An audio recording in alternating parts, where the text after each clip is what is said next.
Buenas tardes. En el marco de las charlas que he estado dando dentro del programa de formación de FASTA Valencia, han surgido muchas preguntas, sobre todo después de la última charla donde hablábamos del pensamiento de Santo Tomás de Aquino y comparábamos la situación de la Iglesia en el siglo XIX con León XIII y la situación actual. Entonces me propongo hacer una charla separada sobre el tema de la pandemia actual y el nuevo orden mundial, en base a lo que he estado trabajando en la universidad en los últimos años y en base al pensamiento de Santo Tomás de Aquino como católico, con la razón y la fe, con mucha prudencia, pero también con fortaleza. Porque, bueno, están pasando muchas cosas y no sabemos ni siquiera si tenemos la oportunidad y el tiempo más adelante para poder aclarar y transmitir ciertas cosas.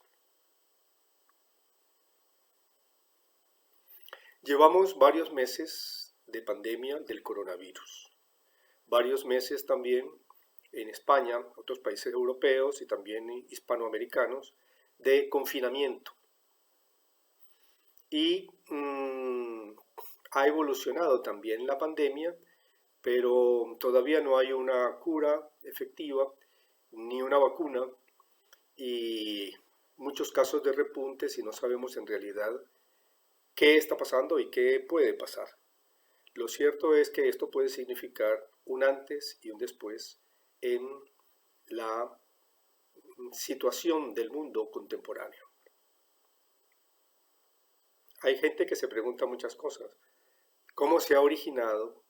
Si es un producto natural o es un producto de laboratorio o es un producto natural que se trabajaba en laboratorio y por alguna razón se escapó. ¿Dónde sucedió? ¿Por qué motivos? ¿O qué hay detrás? Esto no lo vamos a saber y nos interesa más que todo es ver cuáles son las consecuencias y además cuáles son los intereses que se están moviendo ante una situación de hecho para utilizar a su favor la situación y moldear una especie de ingeniería social global hacia lo que se ha denominado el nuevo orden mundial. Entonces, rápidamente, en la situación actual de julio de 2020, la pandemia del COVID-19 suma más de 10 millones de casos y más de medio millón de muertos en todo el mundo. Esto está afectando a la economía porque ha significado una parálisis y una baja y una peor que la de los años 30 del siglo XX. Y no sabemos exactamente cómo va a evolucionar hacia el futuro la terrible crisis económica que se ha generado. Hay otros aspectos que los medios de comunicación también exaltan. Por ejemplo, los efectos positivos que ha tenido para el medio ambiente. ¿Cuánto durará el efecto positivo que genera el coronavirus sobre el medio ambiente? Porque claro, se ha paralizado la economía, se ha paralizado el comercio, el transporte, hasta el transporte aéreo, entonces hay menos contaminación y se compara, etcétera. Y este es un tema que en los últimos años grupos poderosos internacionales han estado moviendo como una cuestión urgente.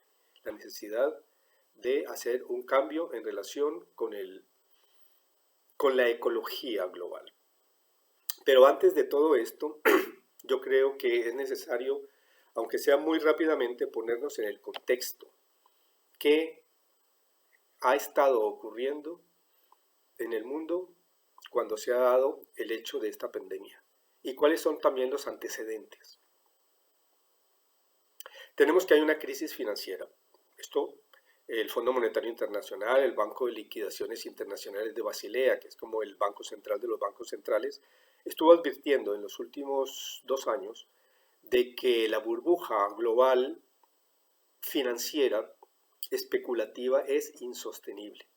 Después de la crisis del 2008, de las hipotecas subprime y demás, que afectó tanto la economía mundial, lo que hicieron los gobiernos, lo sabemos todos, fue inyectar más aire caliente a la burbuja, es decir, una serie de medidas monetarias para transferir a los grandes bancos y fondos financieros dinero para solventar sus deudas malas. Y esto ha llegado a un punto en que es absolutamente insostenible. Y la economía mundial, que ha estado derivando hacia lo que los economistas llaman un casino mundial, no solamente con las bolsas de valores y toda la crematística, como decía Santo Tomás de Aquino, basada en la usura, que ha multiplicado de una manera exponencial ganancias especulativas, ha llegado a un límite donde es insostenible y se necesita, decían, un reseteo, un reinicio, porque de otra manera va a explotar desordenadamente. Otra parte de la crisis global es la crisis económica, por lo tanto. No nos habíamos terminado de recuperar de la crisis del 2008 y viene entonces esta pandemia a causar una parálisis económica global con millones y millones de personas desempleadas y empresas que quiebran, gente que pierde su trabajo. ¿Qué va a pasar? ¿Va a haber explosiones sociales? ¿Cómo se va a solventar esto? Bueno, la Unión Europea por el momento dice disponer de un fondo de 750.000 millones de euros, pero lo quiere transferir en los próximos años a los países de la Unión a cambio de una economía verde y digitalizada. Verde y digitalizada. También hay otras alternativas económicas. Sabemos que la economía occidental está, digamos así, disminuyendo, mientras que la economía Asia-Pacífico está creciendo y hay una pugna entre ambos, que no es una pugna básicamente entre países, es una pugna entre poderes internacionales. Por otra parte está la crisis ecológica. Naturalmente que un capitalismo irracional consumista va a generar una situación ecológica gravísima en el planeta por la irracionalidad en el consumismo y demás, y la contaminación. Esa es una realidad. Otra cosa es que grupos poderosos internacionales han estado utilizando la ecología para parar el desarrollo industrial del tercer mundo. El tercer mundo de Asia, África, América Latina no se desarrollan. ¿Por qué? Bueno, porque allí están la base de los recursos y si se desarrollan y gastan los recursos, ¿qué le va a quedar a las naciones industrializadas primero? A los países desarrollados. Esto no es nuevo. Desde la época de Henry Kissinger, 1974, está el famoso memorándum MS-200 de Seguridad Nacional, donde dice que para Estados Unidos y sus aliados, el crecimiento de la población del tercer mundo representa un problema de seguridad nacional y es necesario reducir la población. A partir de eso, el Fondo Monetario Internacional, el Banco Mundial, etcétera, etcétera, la Organización Mundial de la Salud, comenzaron a adoptar políticas masivas de reducción de la población.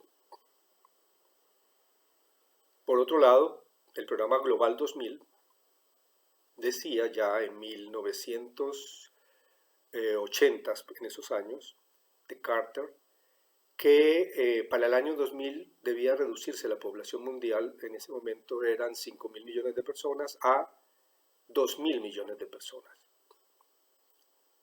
En Copenhague, 2009, Cumbre Mundial del Clima, se habló de reducir la población mundial a 1.500 millones de personas, de las 7.000 millones de personas que conformamos en este momento el planeta. Entonces hay una serie de programas malthusianos y una serie de propósitos malthusianos para que no crezca la población, especialmente de Asia, de África y de Hispanoamérica. Ahora se habla de descarbonizar. Y claro, la pandemia ha llegado justamente como anillo al dedo para parar las industrias, para parar el transporte, el comercio, etc. Y los efectos entonces positivos que tiene para el medio ambiente en cuanto a contaminación se pueden ver, pero ¿a cambio de qué? De una parálisis económica que significa hambre, desempleo y en definitiva muerte para millones de personas. Hay otra parte de la crisis global que es la contracultura. Contracultura, el cambio de generación que se dio en los años 60 Mayo del 68, etcétera, etcétera, pues ha tenido una aceleración en las últimas décadas en cuanto a una cultura progresista de disolución del individuo, de la familia y del Estado-nación, con lo que se llama también la idea de posthumanismo, la idea darwiniana de que la especie humana pues tiene que dar el paso a una especie superior que tiene que ver más con las tecnologías, con la inteligencia artificial, con la ingeniería genética, con los cyborg y demás. Eso por un lado. Por otro lado, los medios de comunicación están cada vez más controlados y la gente por eso confía cada vez menos en los medios de comunicación de masas porque la información que dan es sesgada y obedecen a criterios globales. Y en el fondo tenemos una crisis moral, una crisis de hedonismo individualista por encima de la razón y de la fe, con un pensamiento único y una dictadura del relativismo. Esto lo vamos a ver con ejemplos claros respecto al nuevo orden mundial a causa de la pandemia. Lo vamos a ver con ejemplos. Pero vamos a ver rápidamente algunos antecedentes. Esto valdría la pena tener no una, varias charlas para exponer a fondo toda la ideología, toda la filosofía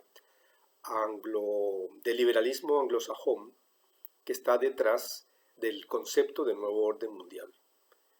El que habló de esto y consagró la idea de la nuevo orden mundial fue H.G. Wells, que trabajaba en ese momento de comienzos de los años 30 del siglo 30-40 del siglo XX, muy cercanamente con los hermanos Huxley, Aldous y Julian Huxley. Debo decir que H.G. Wells es originalmente un biólogo. Él estudió con el abuelo de los Huxley, Thomas Huxley, que era, aquí lo podemos ver, el bulldog, le decían el bulldog, el defensor de Darwin.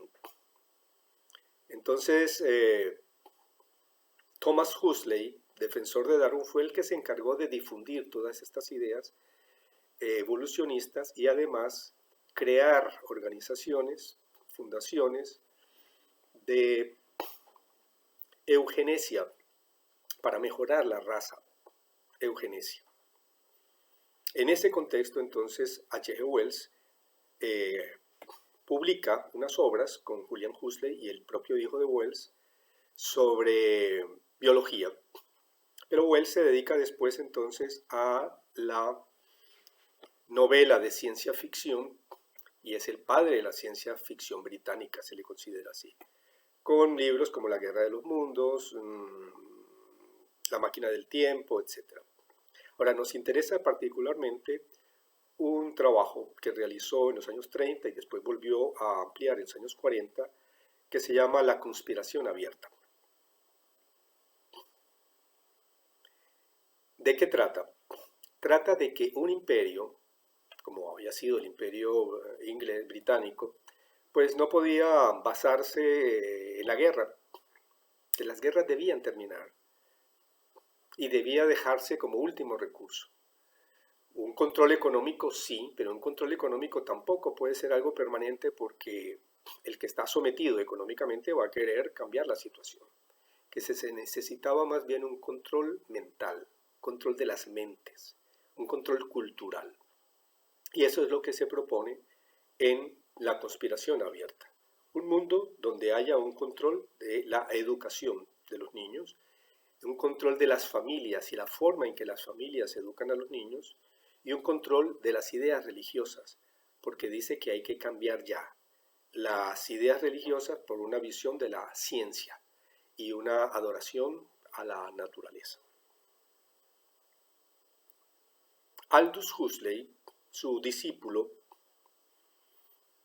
escribe en la misma época una novela de ciencia ficción que se llama Mundo Feliz y que plantea allí una dictadura, lo que él mismo llama una dictadura sin lágrimas, cómo controlar a la gente por medio de la cultura de manera de que los niños, que además en la novela se anticipó totalmente a la realidad, nacen en probetas, son bebés de probetas, pues puedan ser, en la medida en que se hacen adultos, controlados, de manera que vivan feliz la esclavitud, sin lágrimas, mediante tres cosas: el entretenimiento con las nuevas tecnologías de comunicación y mediáticas, el sexo libre y las drogas.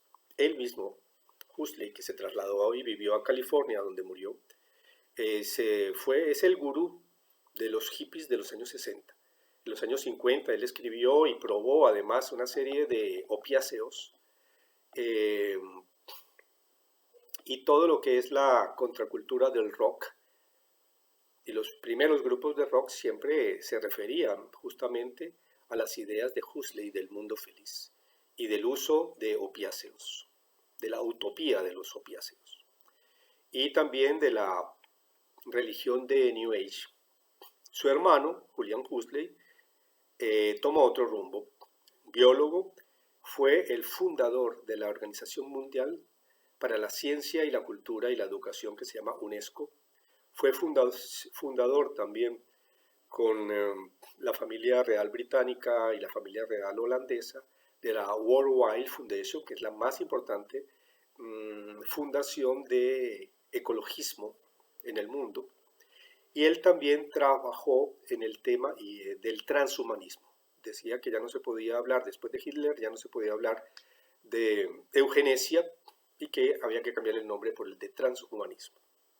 Todo eso lo podemos ver después, pero tiene que ver directamente con el tema de la pandemia, porque en realidad nosotros estamos viviendo una situación donde no sabemos si es una pandemia o es parte de la ciencia ficción, es una película, una serie de Netflix, pareciera ser lo que estamos viviendo con este confinamiento y demás.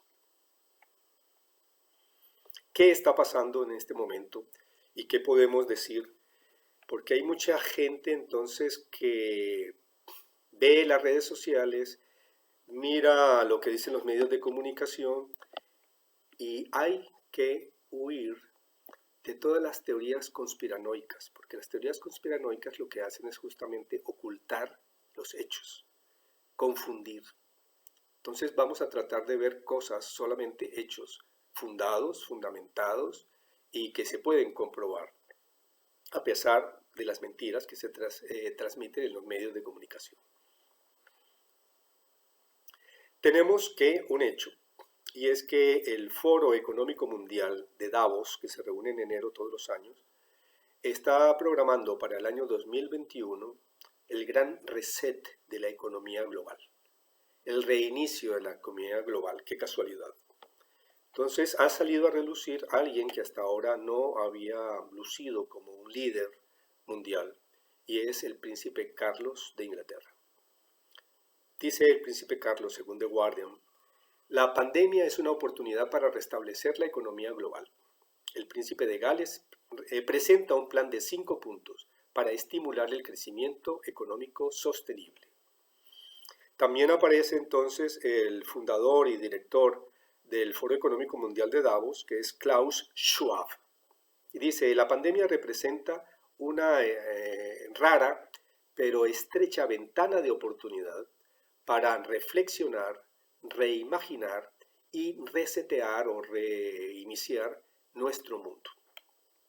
Aparecen también entonces, para aquellos que se preguntan qué vendrá después de la pandemia del COVID-19, haya logrado cerrar la economía mundial y provocar la peor depresión desde la década de 1930, los líderes de la principal ONG dedicada a la globalización, el Foro Económico Mundial de Davos, acaban de desvelar los lineamientos de los que podemos esperar a continuación.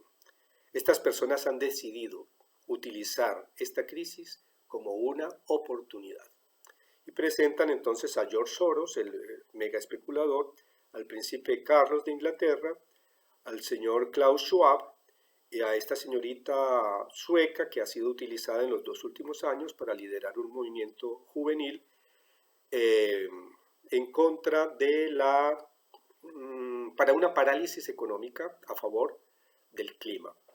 por el cambio climático global. Traigo también esta noticia que es también significativa, la torpe frase del duque de Edimburgo sobre un virus mortal que se le vuelve en contra. Resulta que el príncipe consorte de la reina Isabel, Felipe de Edimburgo, en el año 1988, entrevistado por una revista alemana, explica que si él pudiera reencarnar, reencarnaría en un virus mortal. ¿Para qué? Para ayudar a la humanidad a vencer el problema de la superpoblación. Entonces, esa torpe frase la han recordado algunos medios de comunicación, casualmente. El gran reinicio del capitalismo, la propuesta del Foro Económico Global, y aparece de nuevo la figura del príncipe Carlos por primera vez, dado que la presidencia de Estados Unidos no da la talla en este momento para eso, para anunciar este nuevo orden mundial que quieren establecer con unos cambios financieros y económicos. ¿Por qué Estados Unidos no da la talla de los globalistas?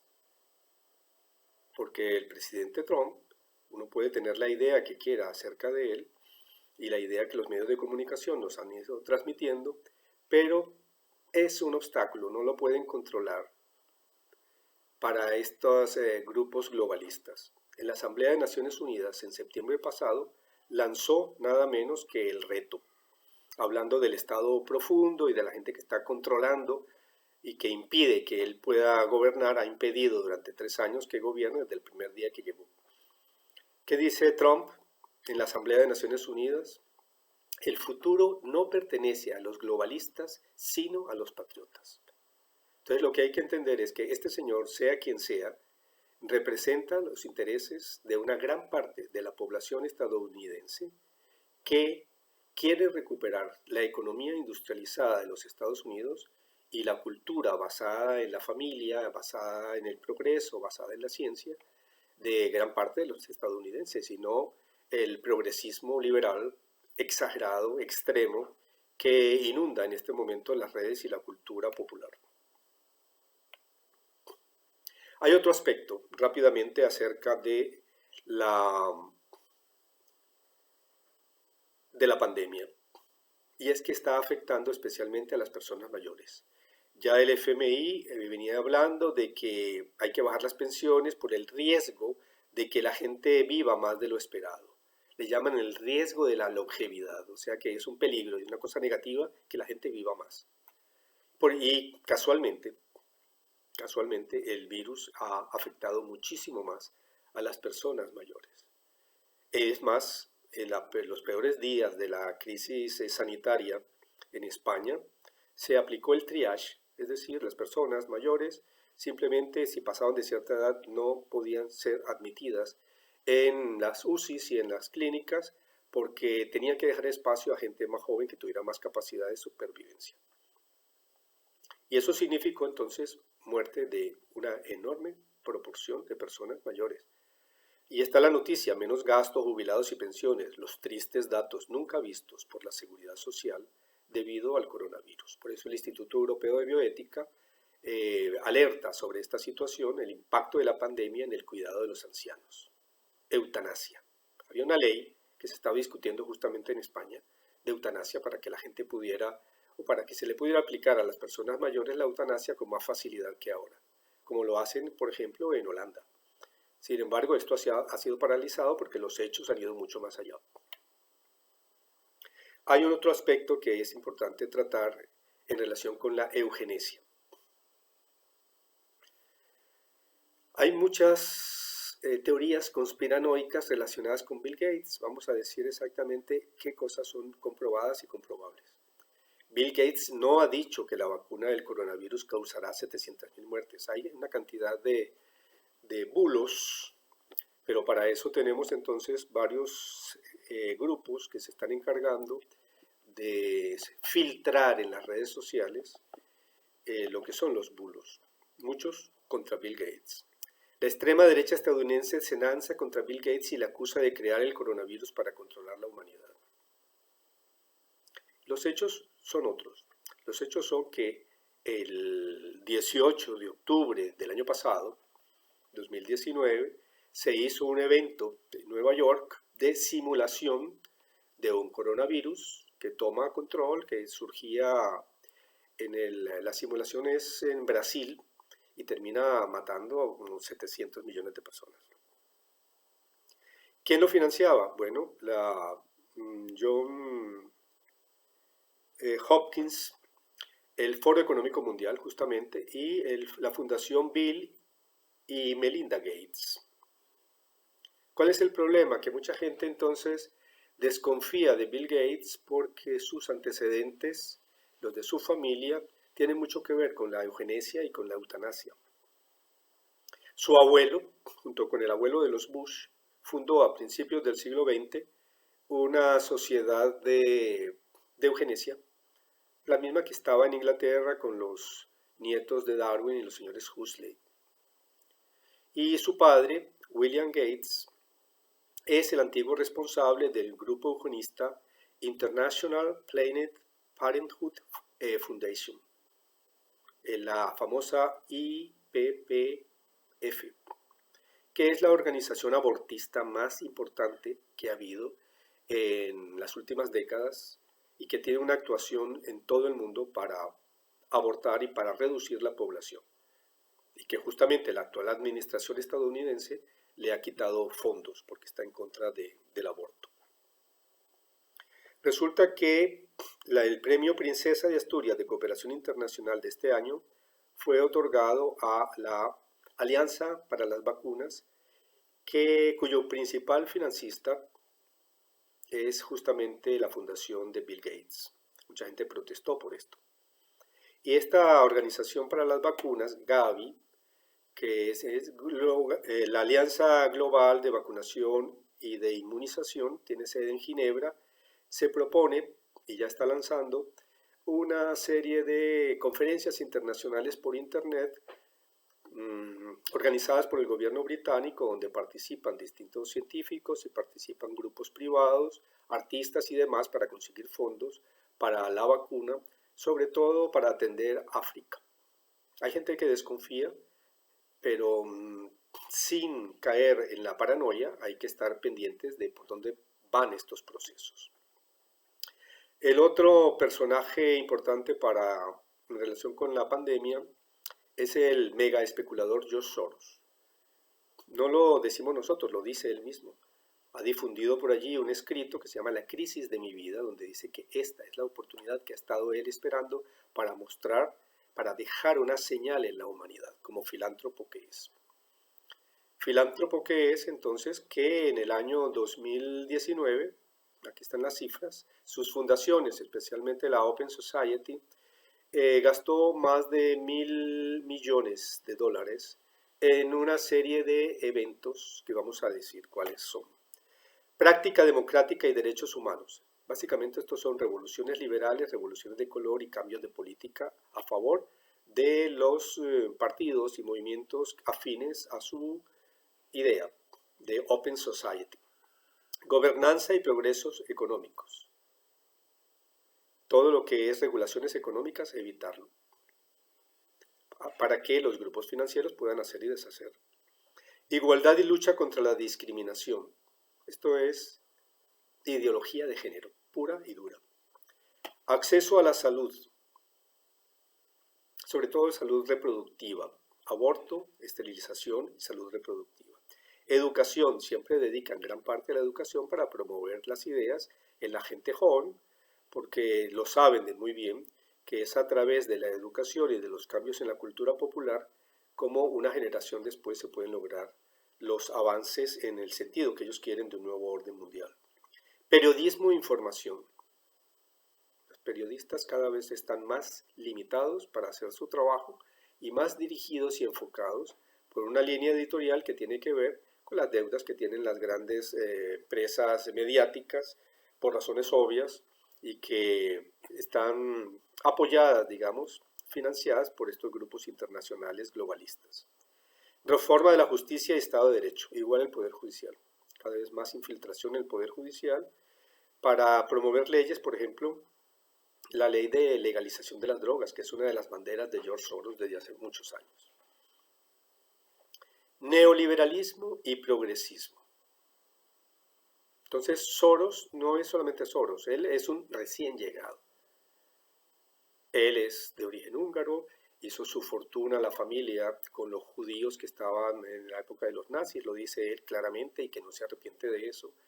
Luego se fue a Reino Unido, estudió en la Escuela de Estudios Económicos, la London School, con filósofos liberales que lo metieron en la idea entonces de la sociedad abierta. Y él se dedicó durante muchos años a manejar el dinero de grupos económicos privados que no aparecen para especular con las monedas. Lo cuenta él en su biografía, como en el año 1992 ganó más de $1.000 millones en 24 horas hundiendo la libra esterlina. Tenía auto de detención en algunos países como Tailandia y Singapur, no, Malasia, porque hundió la libra esterlina, la moneda local en los años 90, etcétera, etcétera. Tiene ese pasado. Es un especulador financiero de fondos de inversión y eso es lo que promueve. Y promueve también las ideas liberales progresistas, extremistas ya, en lo que se ha llamado entonces el progresismo. Mucha gente dentro de la gente de izquierda política ataca el neoliberalismo, pero trabaja activamente con una parte de progresismo. Igualmente, por el lado de la derecha, mucha gente está en contra del progresismo, pero defiende el neoliberalismo. Entonces, unos y otros están de una u otra manera trabajando para el nuevo orden mundial. Y esta organización en distintas partes, entonces trabaja con la IPPF, la Fundación de Gates, la Open Society, la Hewlett Foundation, la Ford Foundation, el Banco Mundial, etcétera, etcétera. No tenemos tiempo, pero es muy interesante ahondar en la historia de este personaje, no porque sea el más importante, pero es el más expresivo, el que no tiene ningún problema en revelar lo que está haciendo y difundirlo, y hacer alarde de eso. ¿Qué sucedió con la pandemia en los Estados Unidos? Aparte de la enorme crisis sanitaria y la crisis económica con más de 40 millones de desempleados,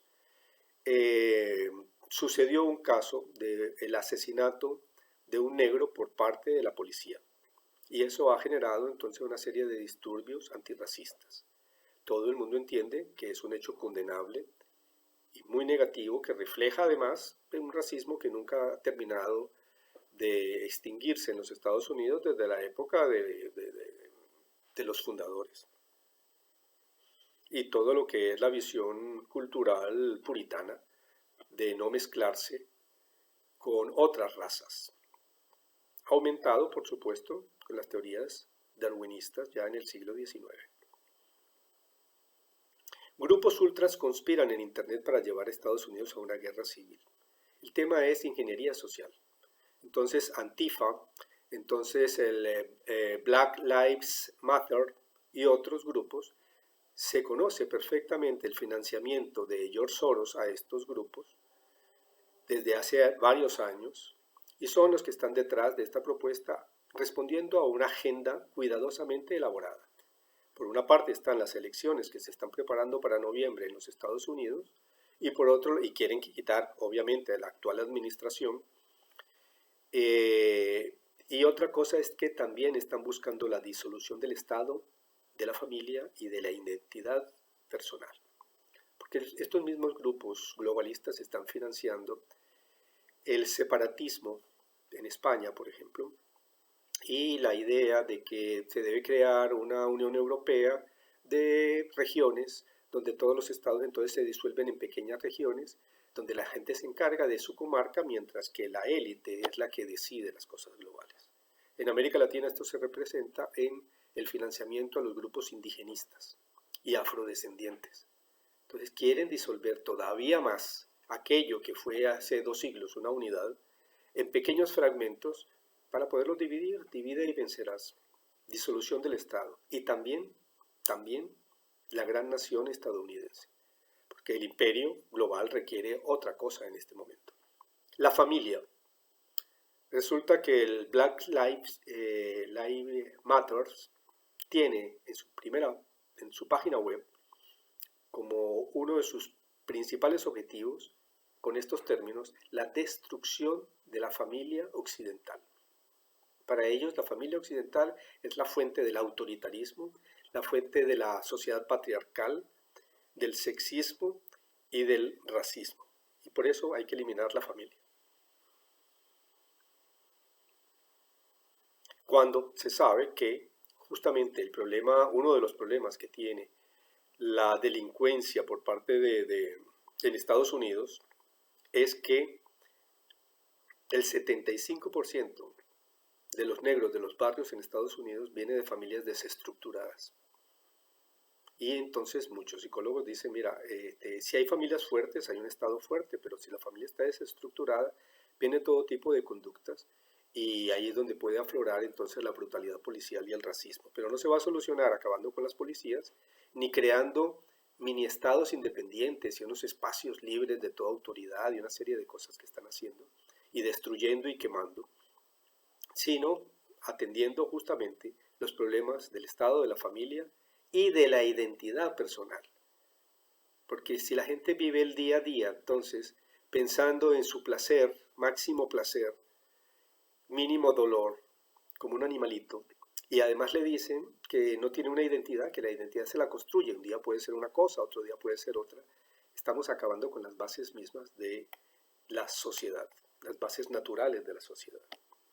Lo último es que están atacando las estatuas, por ejemplo, las de Cervantes, Fray Junípero Serra en Estados Unidos, que es una barbaridad. También han atacado estatuas de los padres fundadores de Estados Unidos, como Washington, como inclusive como Lincoln, que fue justamente el que decretó la liberación de los esclavos a mediados del siglo XIX. Pero no solamente es en las calles. California aprueba retirar una estatua de Colón e Isabel la Católica de su capital. Cualquiera que conozca la historia de Fray Junípero Serra, que es santo de la iglesia además, es la de un misionero en el siglo XVIII que se dedicó a civilizar indígenas que vivían, eran nómadas, enseñarles la construcción, la agricultura, etcétera, etcétera. En las misiones que después se convirtieron en todas las ciudades de California, porque esto era territorio hispano, antes de que Estados Unidos le quitara más de la mitad del territorio a México. Y la matanza de los indígenas hispanizados vino después, ya en el siglo XIX, con la fiebre del oro y con la conquista del oeste. Eso está documentado y es muy reciente. ¿Por qué entonces se tergiversa la historia? Pues porque se está creando un bulo histórico, una revisión histórica totalmente sesgada y falsa. Y es una revolución de color, con todos los detalles y datos de las revoluciones de color financiadas por Soros en los últimos 20 años en el mundo, como la primavera árabe, la revolución de Ucrania, etcétera, etcétera. Además, tiene la característica de no solamente del nuevo orden mundial, del mundo, de la novela del mundo feliz de Huxley, sino el Ministerio de la Verdad, de la novela distópica 1984, de un protegido de Huxley que se llama George Orwell. Y un enemigo histórico para ellos, obviamente, es la cultura católica. Quiero terminar recordando algo que he dicho en una conferencia sobre León XIII y la encíclica Eterni Patris, porque hay mucho paralelismo entre la situación actual y la que vivió la Iglesia en el siglo XIX. Lo que decía León XIII es que los males que nos oprimen vienen de los perversos principios de las escuelas de los filósofos, que se han introducido en todos los órdenes de la sociedad. Por eso su primera encíclica es Eterni Patris para la restauración del tomismo, en 1879. Él saca otra sobre la francmasonería, Humanum Genus, unos años después. ¿Por qué? Porque sabe que todas las revueltas y toda la pelea contra la Iglesia en el siglo XIX obedece a una élite oculta, sociedades secretas, etcétera, etcétera, que tienen todo un plan para acabar con el legado de la Iglesia Católica, para poder ellos imponer su poder a nivel mundial sin ningún oponente, de eutanasia, de eugenesia y de imperialismo brutal, como estaba sucediendo. Por eso también escribe otra encíclica, la Constitución Immortale Dei, sobre la Constitución cristiana de los estados. Y otra sobre los derechos y deberes del capital y del trabajo, que es la gran encíclica Rerum Novarum de 1891, que inaugura lo que se ha denominado la doctrina social de la Iglesia, en contra del liberalismo económico expresamente, porque él sabía que tanto las ideas progresistas, ellos le decían modernismo, el modernismo cultural, como el liberalismo económico son las dos caras de la misma moneda. ¿Qué va a pasar en el mundo post-COVID? Al comenzar esta charla dijimos que íbamos a ver algunos hechos contrastados que nos permiten concluir que a propósito de la pandemia hay una ingeniería social que se quiere aplicar, lo que se ha denominado desde hace mucho tiempo como nuevo orden mundial, y que nos afecta como personas, como familias, como ciudadanos y como creyentes.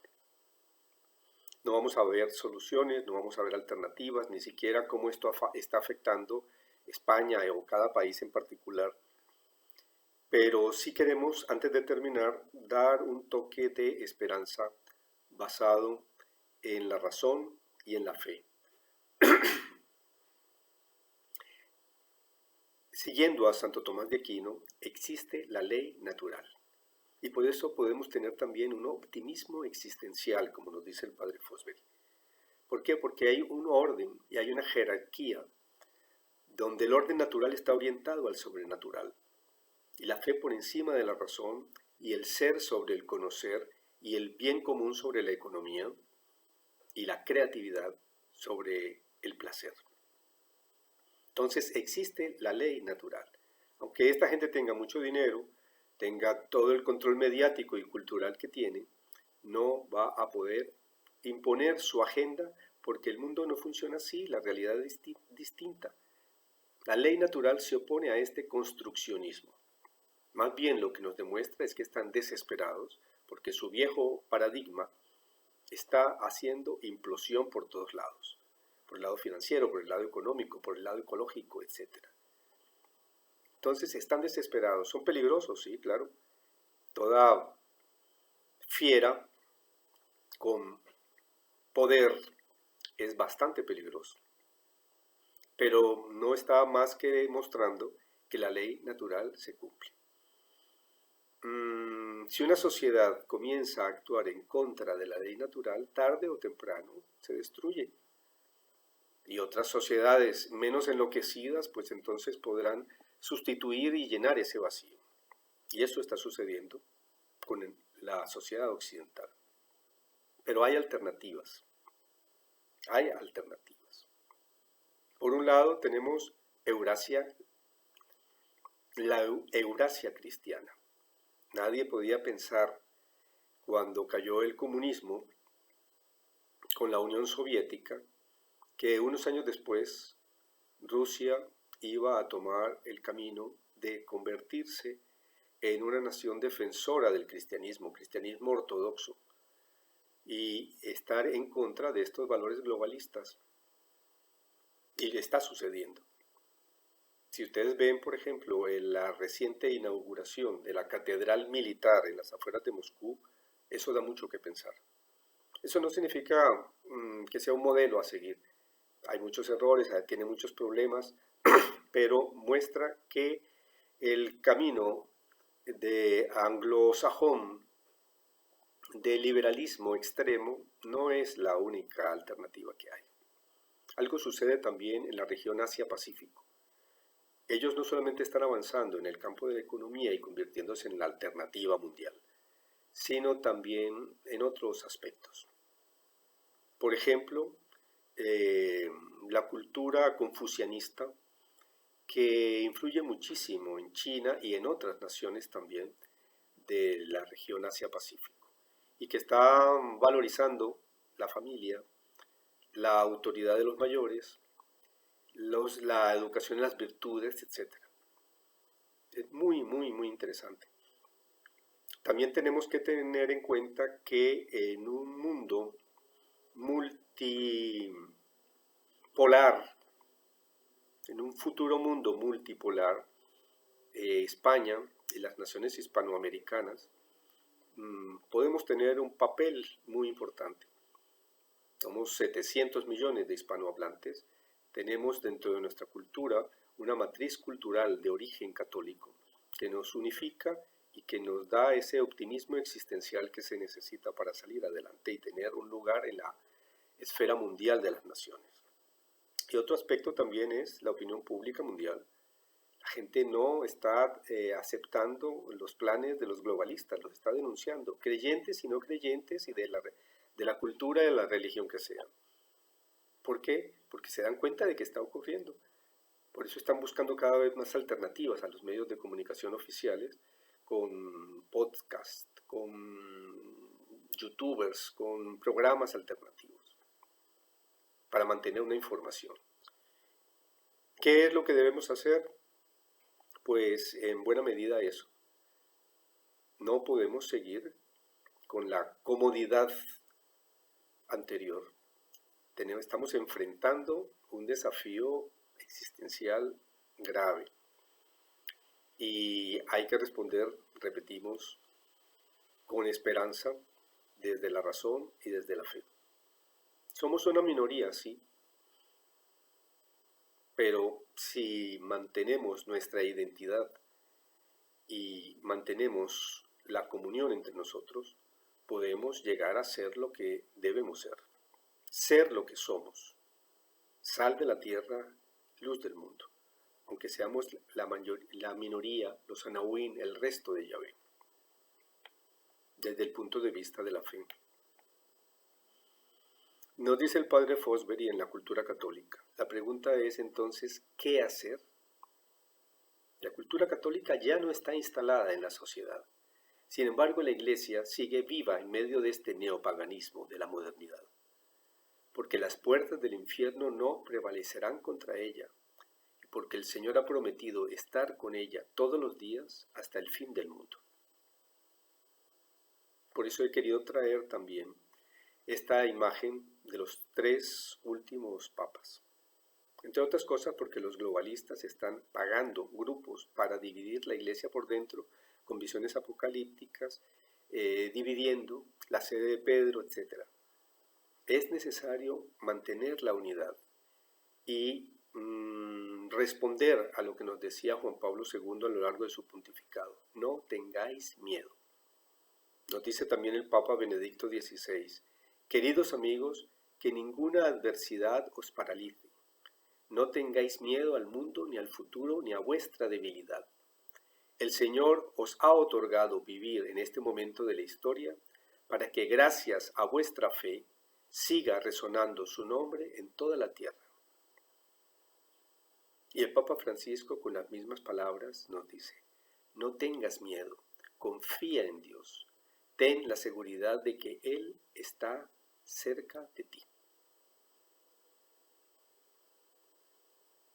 He colocado también mi correo electrónico para los que estén interesados en comunicarse conmigo, en invitarme a conversar de estas cosas, porque esto es solo el comienzo. Muchas gracias.